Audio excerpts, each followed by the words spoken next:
어떤 사람이 주께 와서 이르되 선생님이여 내가 무슨 선한 일을 하여야 영생을 얻으리이까? 예수께서 이르시되 어찌하여 선한 일을 내게 묻느냐? 선한 이는 오직 한 분이시니라. 내 애가 생명에 들어가려면 계명들을 지키라. 이르되 어느 계명이오니까? 예수께서 이르시되 살인하지 말라, 간음하지 말라, 도둑질하지 말라, 거짓 증언하지 말라, 내 부모를 공경하라, 내 이웃을 내 자신과 같이 사랑하라 하신 것이니라. 그 청년이 이르되 이 모든 것을 내가 지키었사온데 아직도 무엇이 부족하니이까? 예수께서 이르시되 내가 온전하고자 할진대 가서 내 소유를 팔아 가난한 자들에게 주라. 그리하면 하늘에서 보화가 내게 있으리라. 그리고 와서 나를 따르라 하시니 그 청년이 재물이 많음으로 이 말씀을 듣고 근심하며 가니라. 예수께서 제자들에게 이르시되 내가 진실로 너희에게 이르노니 부자는 천국에 들어가기가 어려우니라. 다시 너희에게 말하노니 낙타가 바늘기로 들어가는 것이 부자가 하나님의 나라에 들어가는 것보다 쉬우니라 하시니 제자들이 듣고 몹시 놀라 이르되 그렇다면 누가 구원을 얻을 수 있으리까? 예수께서 그들을 보시며 이르시되 사람으로는 할 수 없으나 하나님으로서는 다 하실 수 있느니라.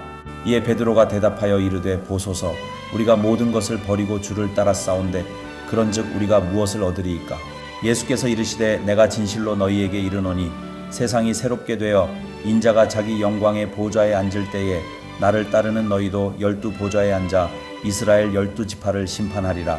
또 내 이름을 위하여 집이나 형제나 자매나 부모나 자식이나 전토를 벌인 자마다 여러 배를 받고 또 영생을 상속하리라. 그러나 먼저 된 자로서 나중되고 나중된 자로서 먼저 될 자가 많으니라. 여러분, 사람은 누구에게나 영적 갈망, 영적 갈증이라는 게 있어요. 그래서 우리는 신을 찾습니다. 모든 사람은. 그렇죠? 그런데요, 우리에게 있는 이 영적 갈망과 갈증은 돈으로 해결되지 않아요. 돈으로. 그건 반드시 하나님으로만 채워져야 되는 줄 믿습니다. 그래서 오늘 본문에서도요, 한 청년이 나오는데 다른 복음서에 보면 이 사람이 부자인 청년이라고 얘기해요. 돈이 많은 부자 청년이에요. 부모를 잘 만났을지도 모르고, 젊은 나이에 뭐 사업을 했는데 대박이 났을지도 모르고, 여하튼 돈이 많아요. 그런데 이 부자 청년이 예수님을 찾아봤다니까요. 예수님을. 왜요? 그 영적 갈망, 영적 갈증이 해결이 안 되는 거예요. 돈은 많은데. 그래서 주님을 찾아와요. 16절 같이 읽습니다. 시작. 어떤 사람이 주께 와서 이르되 선생님이여 내가 무슨 선한 일을 하여야 영생을 얻으리까? 그래서 이 사람이 주님께 와서 저렇게 물어봤다는 거예요. 이 사람에게는 영적인 갈망이 있는데 뭐에 대한 갈망이냐? 영생에 대한 갈망이에요. 영생. 영원히 산다는 것. 우리가 쓰는 표현으로는 뭐 구원 받는 것 이렇게 표현해도 되겠죠. 거기에 대한 갈망이 있어요. 그러니까 이 사람은요, 영생을 얻고 싶어요. 간절히. 그런데 도대체 어떻게 얻어야 되는지 몰라. 또 내가 진짜 영생을 받았나? 안 받았나? 우리말로 하자면 내가 예수 믿은 지 10년, 20년 됐는데 나 진짜 구원받은 거 맞나? 이런 거예요. 이런 거. 그런 거에 대한 확신이 없는 거예요. 여러분, 신앙생활하는 우리에게 있어서 구원의 확신이 없다? 이건 참 비참한 거예요. 나 정말 구원받은 거 맞나? 내가 집 사는데 구원받은 거 맞나? 나 오늘 죽으면 천국 가는 거 맞나? 진짜 갈 수 있나? 여러분, 이거에 대한 분명한 확신이 없으면 뭐와 같은 거냐면 눈을 감고 길을 걸어가는 것과 같아요. 얼마나 답답하겠어요. 그죠? 눈 뜨고 가야 똑바로 갈 텐데 눈 감고 더듬으면서 걸어가는 거예요. 영적으로 보자면. 여러분, 그래서 오늘 말씀을 통해서요, 제가 오늘 여러분 왜 잘 오셨다고 하냐면 아무리 신앙생활 오래 해도, 아무리 예수 믿은 지 오래됐어도 이거에 대한 분명한 믿음, 확신이 없는 분들이 많거든요. 이건 여러분 이제 예수 믿은 지 한 달, 두 달 된 사람들의 얘기가 아니에요. 10년 되고 20년 되고 30년 됐는데도 이 확신이 없으면 이거 불안한 거예요. 지금 예수님 찾아온 사람이 그런 불안한, 그 영적 불안이 있는 거거든요. 오늘 말씀을 통해서 바라기는 우리 옥정 가족 모두가 분명한 구원의 확신을 붙드시길 바랍니다. 아멘. 아멘. 자, 그래서 이 사람이 예수님을 찾아왔는데 정작 자기가 만난 예수님이 자기가 그토록 간절히 원하는 그 영생을 주시는 분이라는 사실은 몰랐어요. 그러니까 예수님 향해서 뭐라고 불러요? 선생님이요. 선생님이요. 주님이라고 하지 않아요. 이 사람에게 예수님은 주님이 아니에요. 그냥 랍비 중에 한 사람이에요. 좋은 말씀 가르쳐 주시는 선생 중에 한 사람이에요. 이 청년에게는 그렇게 불러요. 선생님이요. 예? 여러분, 그렇다면 말이죠. 정말 영생은 어떻게 얻을 수 있을까요? 영생은. 아까 제가 시작에서도 말씀드렸지만 내가 진짜 신앙생활 20년 30년 했고 내가 그래도 명색이 집사고 권사인데 내가 구원받았다는 사실을 하고 어떻게 할까? 여러분, 오늘 그 말씀을 제가 먼저 드릴 거예요. 중요한 말씀을 먼저 드려요.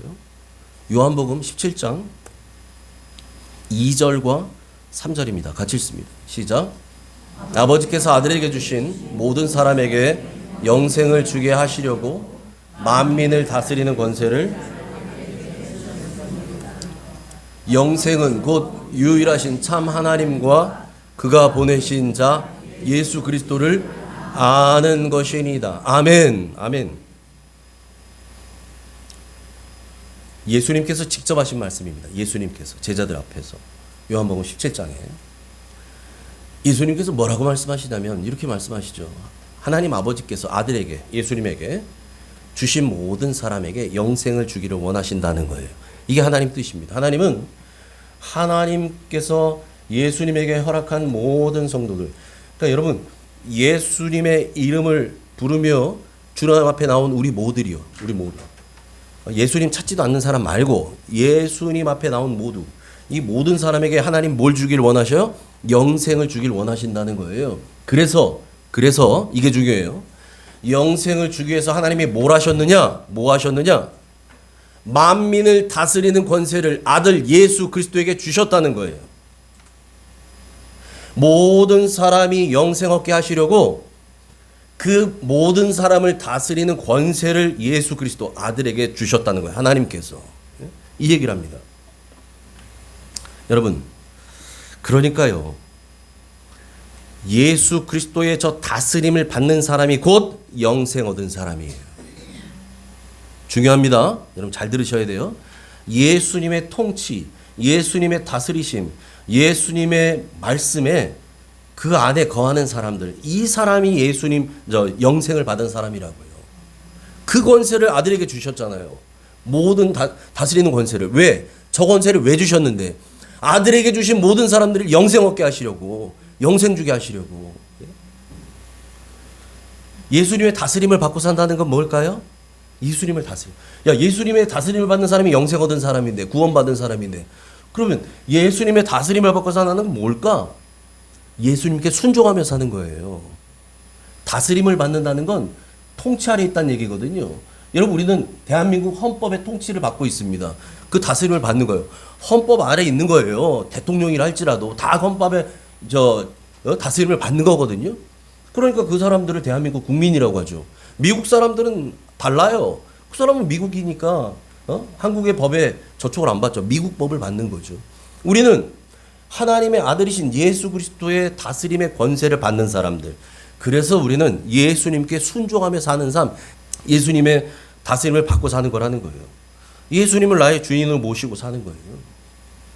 그렇게 사는 삶이 이 땅에서도 천국을 누리는 거예요. 여러분, 여기서 어떻게 천국을 누려요? 천국이 뭡니까? 하나님 아버지와 예수 그리스도께서 계시고 성령께서 삼위 하나님 함께 하시며 그분을 주인으로 섬기고 그분의 다스림을 받고 그분과 함께 동행하는 삶이 천국의 삶이에요. 여러분, 이 땅에서도 우리가 그렇게 살 때 이 땅에서 우리는 천국의 삶을 맛보며 사는 줄 믿습니다. 무엇을 하든지, 여러분 무엇을 하든지, 이제 신년초라 여러분 계획들이 많잖아요.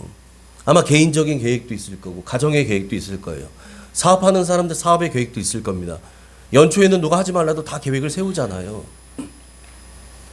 계획을 세우고 무엇인가를 결정해야 되고 그럴 때 내 뜻대로 가는 거 아니에요. 진짜 내 주인이 주님이라면 그 주님께 여쭙고 주님의 뜻대로 결정하고 행동하는 것. 이것이 주님의 다스림을 받으며 사는 삶인 줄 믿습니다. 여러분, 그렇게 사는 사람이요. 그렇게 사는 사람이 영생 얻은 사람이에요. 영생을 누리며 사는 사람이라고요. 왜냐면 보세요. 이어지는 3절에 뭐라고 말해요? 영생이 뭐래요? 영생은 곧 유일하신 참 하나님과 그가 보내신 자 예수 그리스도를 뭐 하는 거요? 아는 것이래요. 아는 것. 저기서 안다는 건요, 머리로 하는 게 아니에요. 저거는 지식적으로 아는 게 아니에요. 저기서 안다는 것은 경험으로 아는 걸 말해요. 경험으로. 예? 제가 양주시장님이 누군지 모르겠지만 양주시장님을 제가 안다. 아니 이름 들어봤으니까 어디 선거 때 벽보에서 봤으니까 안다고 얘기할 수 있지만 그게 아는 거예요. 그건 진짜 아는 게 아니잖아요. 나 그분하고 밥 한 번도 먹어본 적이 없는데 진짜 안다고 말할 수 없잖아요. 여러분, 진짜 아는 건 그 긴밀한 관계를 얘기해요. 가족들은 알잖아요. 예? 긴밀한 관계를 갖고 있으니까. 더 깊이 속속들이 아는 건 어떤 관계? 부부 사이. 부부는 다 알잖아요.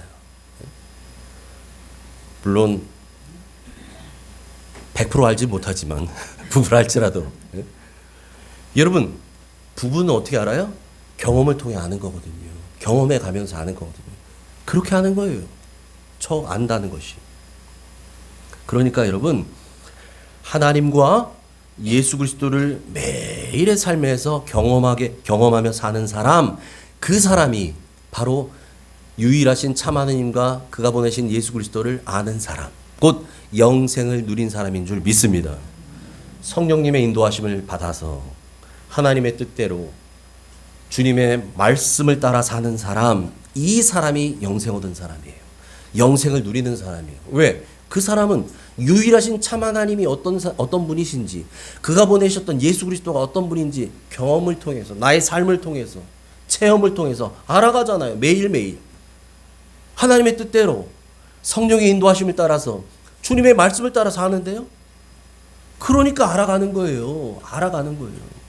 그런 사람이 영생 얻은 사람이라는 거예요. 굉장히 중요합니다, 여러분. 영생이 죽고 나서 다시 천국 가서 사는 것만 영생이 아니라 지금 이 땅에서부터 영생을 누리는 거예요. 그래서 우리 주님 뭐라고 말씀하시냐? 저런 사람, 저렇게 사는 사람, 그런 사람은 영생을 소유했기 때문에 죽어도 살겠고 무릇 살아서 믿는 자들은 영원히 죽지 아니니 너희가 이것을 믿느냐? 이렇게 말씀하셔요. 요한복음 11장 25절 26절 시작.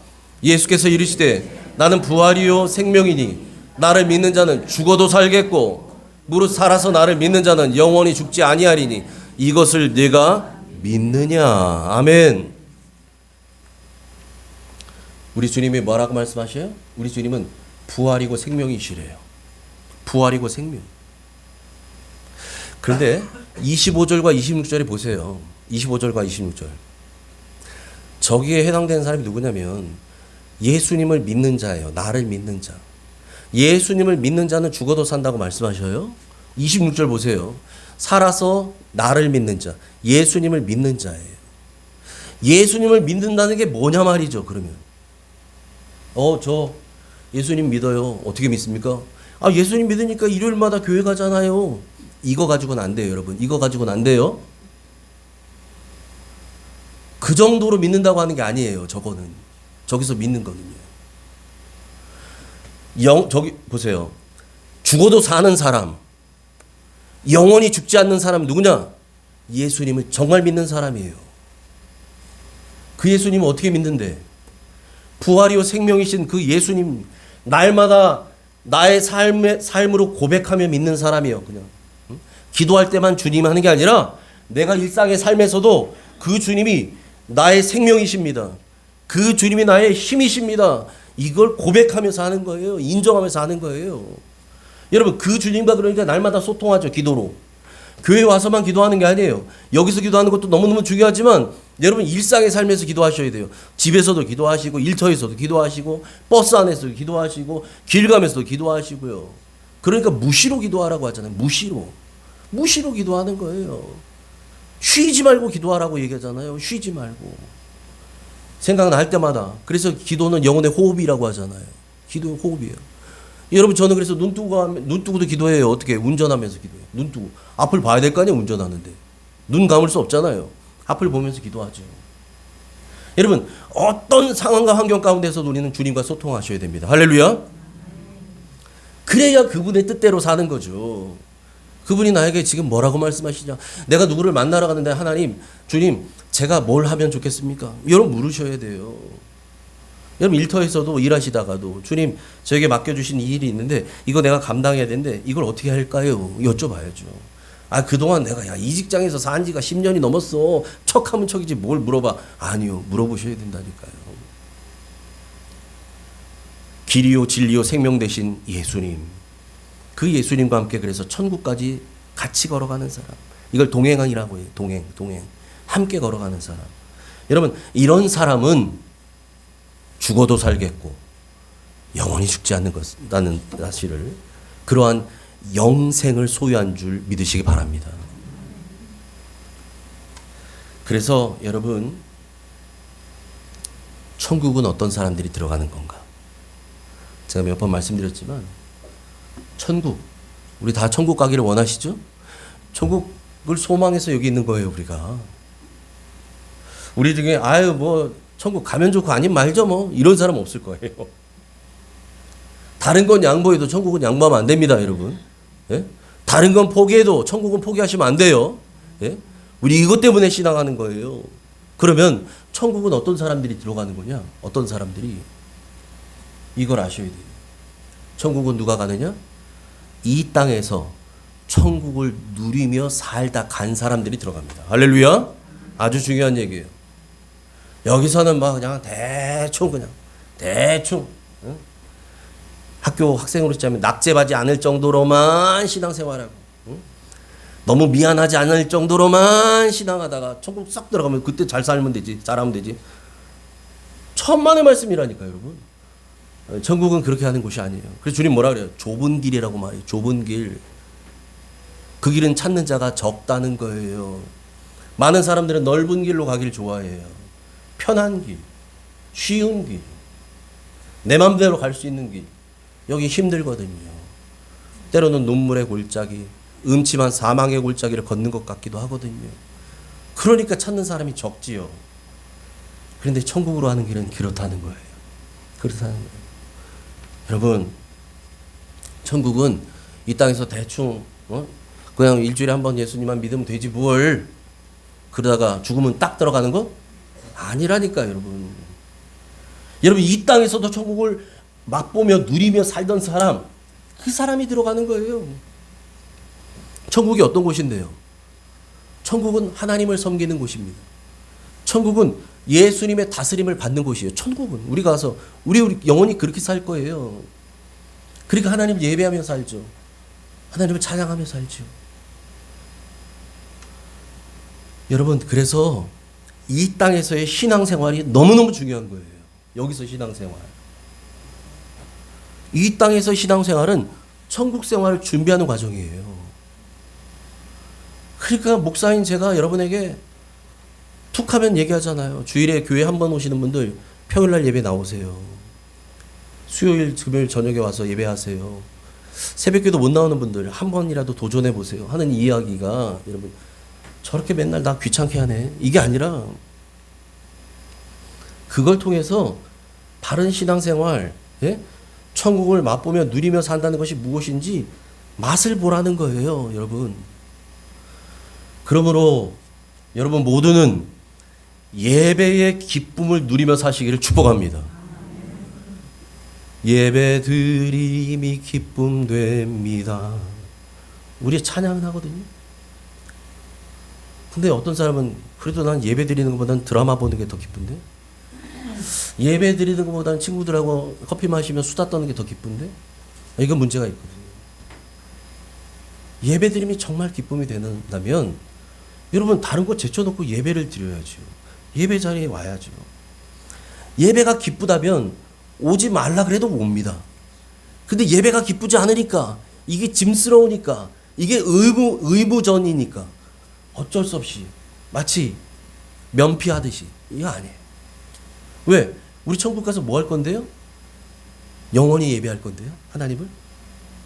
여러분 여기서 그 기쁨을 맛보셔야 돼요.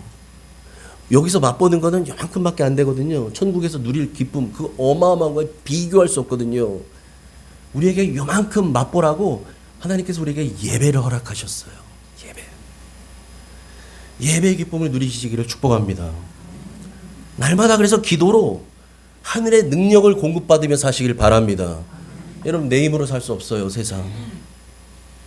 반드시 하늘의 능력을 힘입어야 살아요. 하늘의 능력. 그래서 이스라엘 백성들이 광야에서 40년 동안 만나가 내려질 때 매일매일 새로운 만나가 내려집니다. 어제 내렸던 만나 오늘 먹지 못해요. 매일 해주시는 그날의 은혜가 있습니다. 그날 공급해 주시는 하늘의 능력이 있어요. 여러분 이거 공급받고 사시기를 축복합니다. 항상 기뻐하라. 쉬지 말고 기도하라. 범사에 감사하라. 이는 그리스도 예수 안에서 너희를 향하신 무엇라고요? 하나님의 뜻이니라. 여러분 항상 기뻐하며 살아야 됩니다. 왜? 무엇 때문에? 내 안에는 보여줄 수 없는 이 진짜 소망이 있잖아요. 예수 생명이 내 안에 있고 예수 생명으로 나는 천국을 소유했고요. 그러니 진짜 보화를 발견한 사람은요, 내 가진 소유를 다 팔아서 그 밭을 산다 그래요, 주님이. 이게 진짜 백인 걸 아니까. 그 진짜 백이를 가지고 있는 사람. 여러분, 이 사람은 항상 기뻐할 수 있어요. 우리 애가 시험 잘 봐야만 기뻐하는 게 아니라 못 봐도 기뻐할 수 있어요. 이걸 보화를 갖고 있는 사람은 앞서 제가 말씀드린 것처럼 무시로 기도합니다. 왜? 너무 기쁘니까. 주님 없이는 안 되니까요. 이런 사람은 범사에 감사하죠. 범사에 감사해요. 고3 어떤 엄마 집사님이 아들이 대학 떨어졌어요. 아들이 우울해하고 침울해할 거 아닙니까? 그 아들에게 말합니다. 누구야? 아무개야. 그래도 우리 하나님께 기뻐하자. 이게 떨어지면 누가 기뻐해요? 대학 떨어졌네. 재수는 어떻게 하나? 삼수는 이럴 거 아니에요, 사람들 다. 이게 보통 사람들 마음이에요. 범사에 기뻐하라고 하셨지 않니? 붙어도 기뻐하고, 범사에 감사하라고 했지 않니?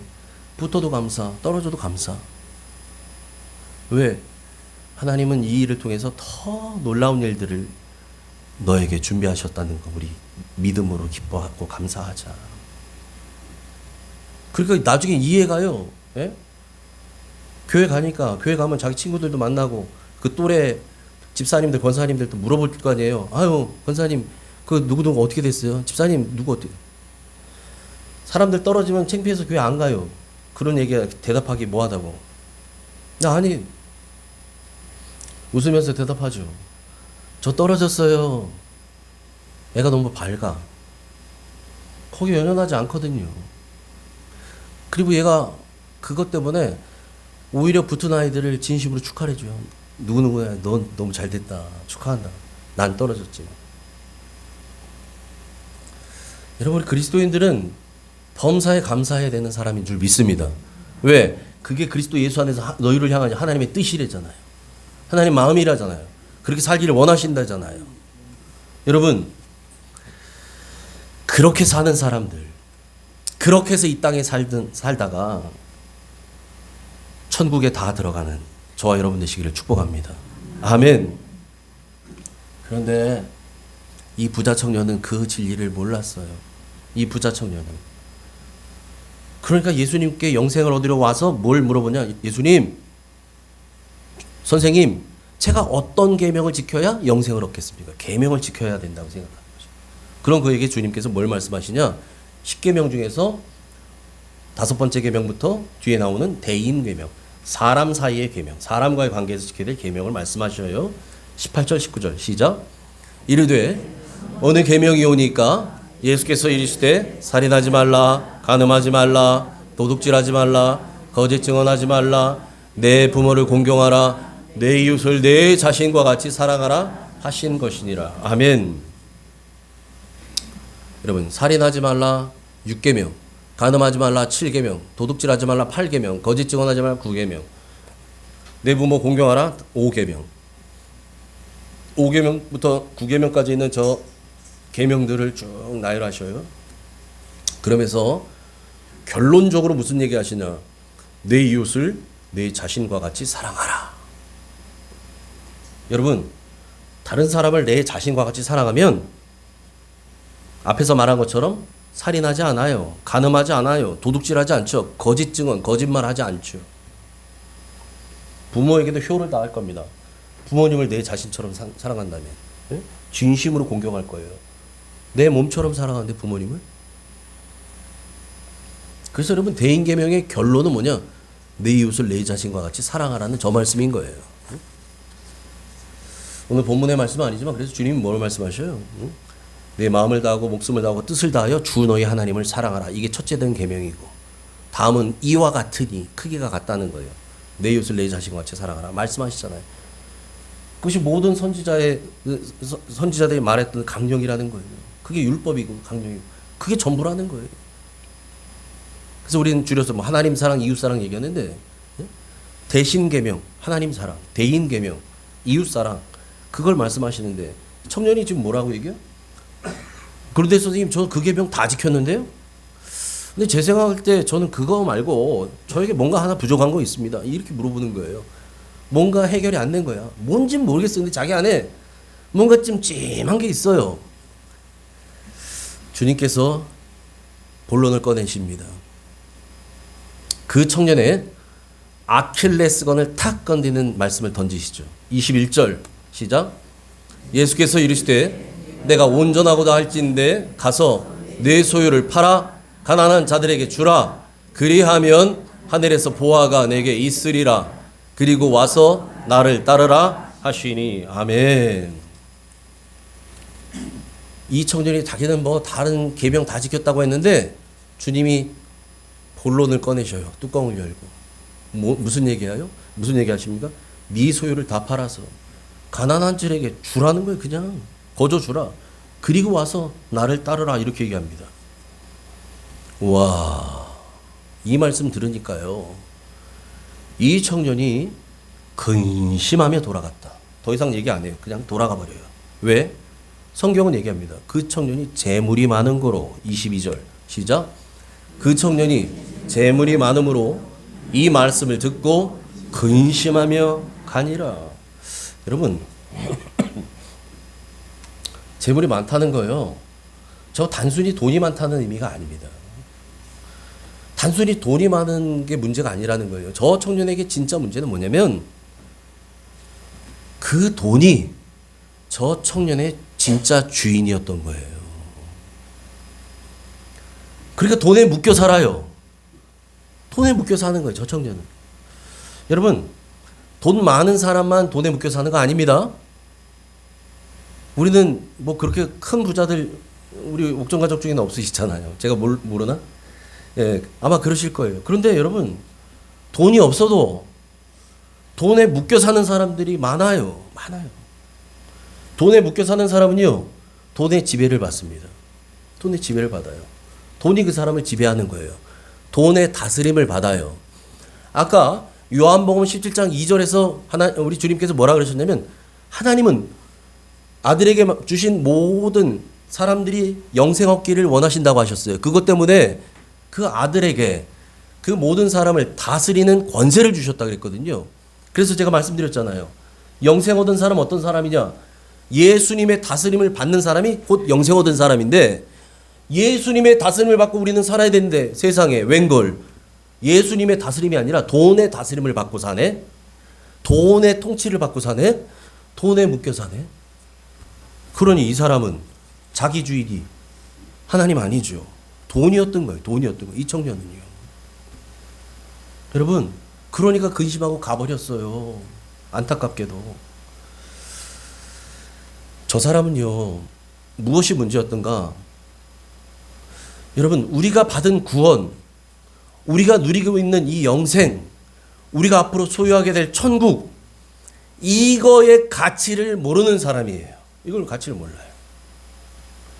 밭에 감추인 보화의 가치를 아는 사람은 집에 가서 가산을 다 팝니다. 그리고 그 밭을 산다는 거예요. 왜? 이게 어마어마한 가치가 있으니까 이 보화가 땅에 묻혀있는 이 보화가 이 보화에 대한 가치를 모르는 사람은 그냥 자기 눈에는 번쩍거리던 돌덩이밖에 안 되는 거예요. 가치를 모르면. 그런 거잖아요, 여러분. 여러분, 우리가 받은 구원, 우리가 얻은 이 영생, 우리가 선물 받은 천국, 이게 얼마나 귀하고 돈으로도 그 어떤 걸로도 살 수 없는 어마어마한 가치가 있다는 것, 이걸 깨달으시기 바랍니다. 그래서 다른 건 양보해도 여러분, 천국은 양보하시면 안 돼요. 우리가 받은 구원은 타협하면 안 돼요. 다른 거는 내가 손해봐도 돼요. 내가 좀 믿져도 돼요. 그런데 구원의 문제에 있어서만큼은, 천국 가느냐 마느냐에 있어서만큼은 여러분, 우리는 양보하면 안 돼요. 타협하면 안 돼요. 무슨 뭘 해서라도 우리는, 왜? 이게 가장 귀하니까요. 여러분, 그걸 깨달은 사람은요, 더 이상 돈에 묶여 살지 않습니다. 나에게 그 귀한 천국을 허락하시고 영생을 선물하시고 구원받게 하셔서 하나님 자녀 삼아 주셨던, 자녀 삼아 주신 그 하나님이 너무 감사해서 그 하나님께는 아끼지 않아요. 그 하나님께는 인색하지 않아요. 그분이 나에게 어떤 분인지 알거든요. 내가 그 은혜를 깨달았거든요. 여러분, 그렇게 사는 저와 여러분 되시기를 축복합니다. 그리고 청년이 떠났잖아요. 그랬더니 예수님께서 제자들을 향해서 얘기하십니다. 얘들아, 부자가 천국에 들어가는 거 어렵단다 라고 얘기하면서 무슨 얘기 하시냐? 낙타가 바늘귀로 들어가는 것보다 부자가 천국에 들어가는 게 더 어렵다. 차라리 낙타가 바늘귀로 들어가는 게 쉽다, 이런 얘기를 하셔요. 여러분, 낙타가 여러분 바늘에 달린 그 귀 있잖아요. 바늘귀로 들어갈 수 있어요, 없어요? 상식적으로 말이 안 되잖아요. 못 들어간단 말이에요. 그런데 주님 뭐라고 말씀하시냐면, 그런데 부자가 천국 가는 건 그보다 더 어렵다, 이런 얘기 하셔요. 왜 그럴까요? 돈이 많다는 게 문제가 아니라니까요, 여러분. 돈이 많으면 유혹이 더 많아요. 미혹거리가 더 많아지죠. 예? 내가 어떻게 모은 재산인데, 내가 어떻게 벌어놓은 건데 이걸 어이구 벌벌벌벌. 그럴 일이 더 많지요. 여러분, 그랬더니 제자들이 놀라서 말합니다. 그렇다면 주님, 누가 구원을 얻을 수 있겠습니까? 제자들이 왜 이렇게 왜 이렇게 말을 했는가? 예? 왜 이렇게 말을 했는가?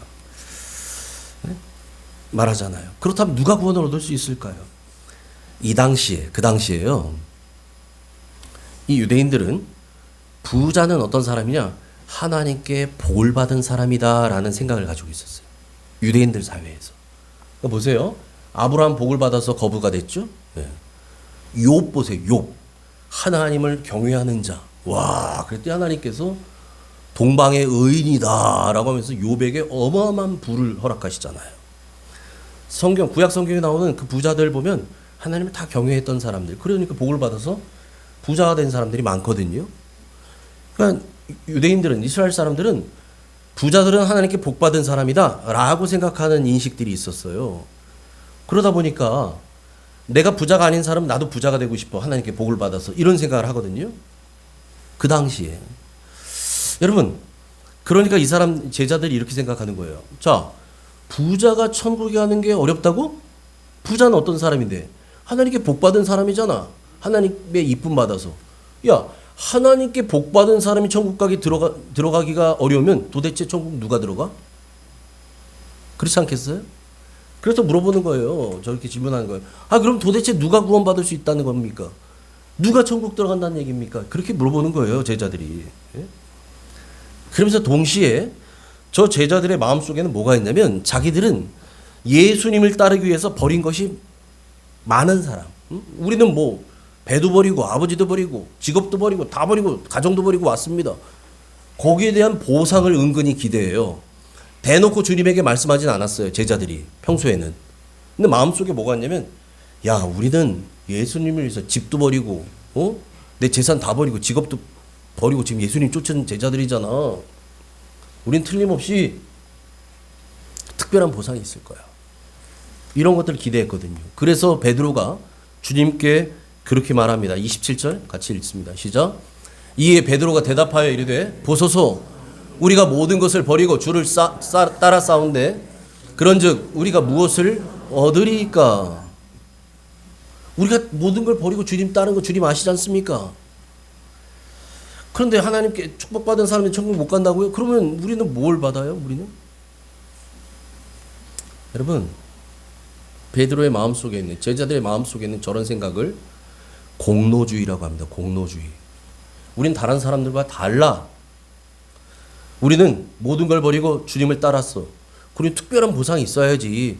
다른 사람들에게 천국에서 요만한 상 하나 준다면 우리에게는 적어도 이만한 상은 줘야 되는 거 아니겠어? 이런 거에 대한 기대가 있었다는 거죠. 오늘날도 공로주의는 교회를 병들게 해요. 공동체를 망가뜨립니다. 공로주의가 언제 생기느냐? 내가 받은 은혜를 망각하는 순간 공로주의 싹이 트기 시작해요. 내가 어떠한 용서를 받았는지, 내가 어떤 은혜를 받았는지, 내가 어떤 존재였는지, 그런 나에게 주님이 어떤 은혜를 베풀어 주셨는지 이거를 싹 잊어버리면 그 다음부터 싹이 나요. 공로주의에 싹이 나기 시작해요. 이게 자라납니다. 그러니까 그런 생각하는 거죠.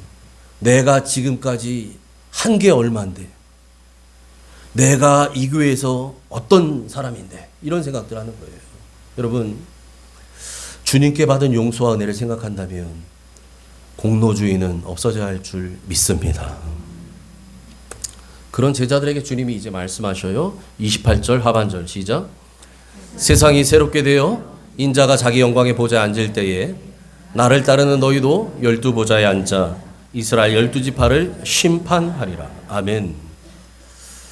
제자들에게는요 이미 특별한 상이 준비되어 있기는 해요. 그들이 말하지 않아도. 그래서 뭐라고 얘기하냐면 12보좌에 앉아서 12지파를 심판하게 될 것이다 라고 하는 상을 주님께서 약속해 주시죠. 그러면서 뒤에 어떤 말씀하시냐면 예수님을 위해서 집이나 전토나 뭐 아내나 가정 버렸던 사람, 포기했던 사람, 그래야만 했던 사람, 그렇게 무엇인가 주님을 위해서 버린 사람들은 영생을 상속할 뿐만 아니라 그 모든 것들을 배로 받게 될 것이다. 여러 배 받게 될 것이다. 그렇게 얘기하는데 여러분 그걸 어디서 받느냐? 이 땅에서 다 받는 게 아니거든요. 종말론적 말씀하시는 거예요. 저 하늘에 가서 하나님께서 다 갚아주신다는 거죠. 다 갚아주셔요. 이 땅에서 보상받는 사람도 개 중에 있을 수 있어요. 주님을 위해 헌신한 사람들. 근데 다 그렇진 않거든요. 그런데 분명한 것은 하나님 앞에 공짜 없다는 얘기 하잖아요. 하나님께 드린 헌신, 하나님이 기억하시는 것들, 하늘에서 갚아주십니다. 여러분은 주님을 위해서 버린 것이 있나요? 여러분들은 주님을 위해서 포기한 것이 있나요? 있다면 마지막 날 우리 주님께서 영생과 함께 그 모든 것을 보상해 주실 줄 믿습니다. 아멘. 그러시면서 오늘 본문에서 우리 주님이 오늘의 결론과 같은 말씀을 해주십니다. 제가 오늘 이 말씀을 결론으로 삼았어요. 26절입니다. 시작. 예수께서 그들을 보시며 이르시되 사람으로는 할 수 없으나 하나님으로서는 다 하실 수 있느니라. 아멘. 베드로가 제자들이 물어봤잖아요. 아니 부자가 천국 들어간 게 그렇게 어렵다고요? 그럼 누가 들어갑니까? 라고 했을 때 하신 주님의 대답이에요.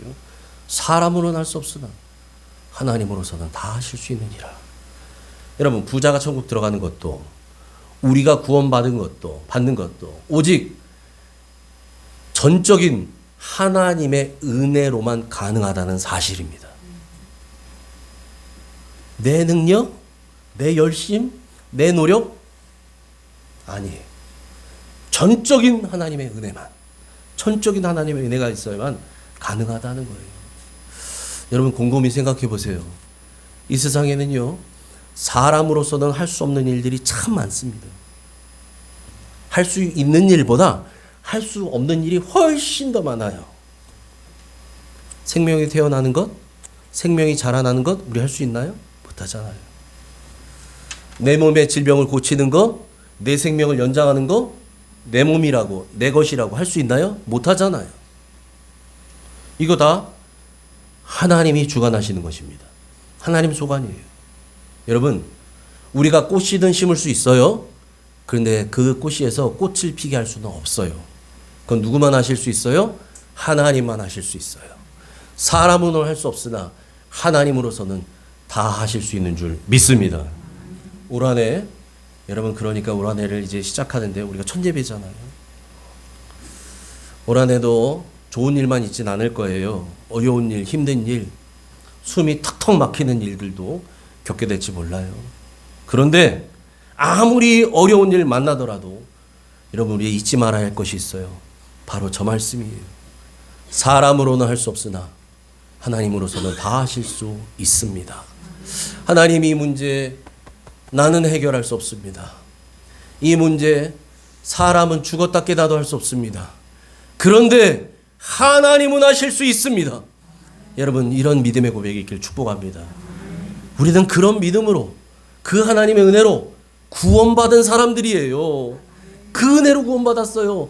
저 말씀의 능력으로 구원받은 사람들이에요.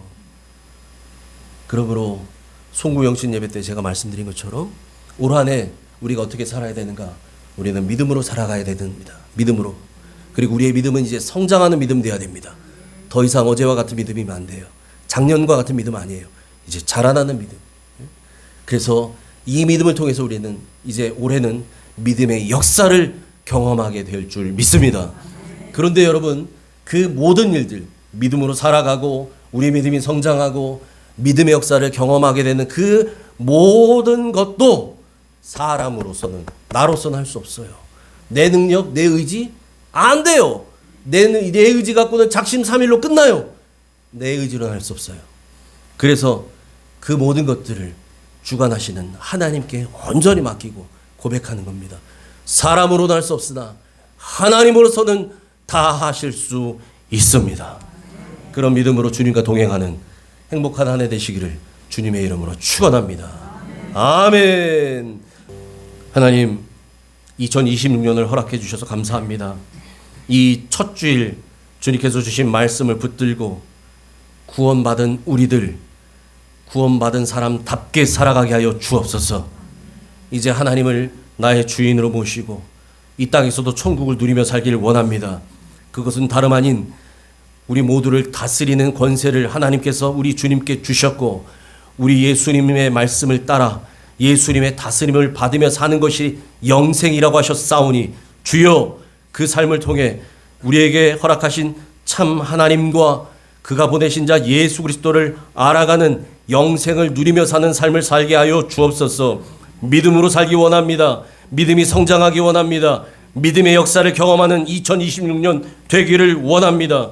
그 모든 일에 사람으로는 할 수 없으나 하나님은 다 하실 수 있다는 이 분명한 믿음으로 나아가는 믿음의 성도, 승리하는 성도, 행복한 한 해 되게 하여 주옵소서. 예수님 이름으로 감사하며 기도하옵나이다. 아멘.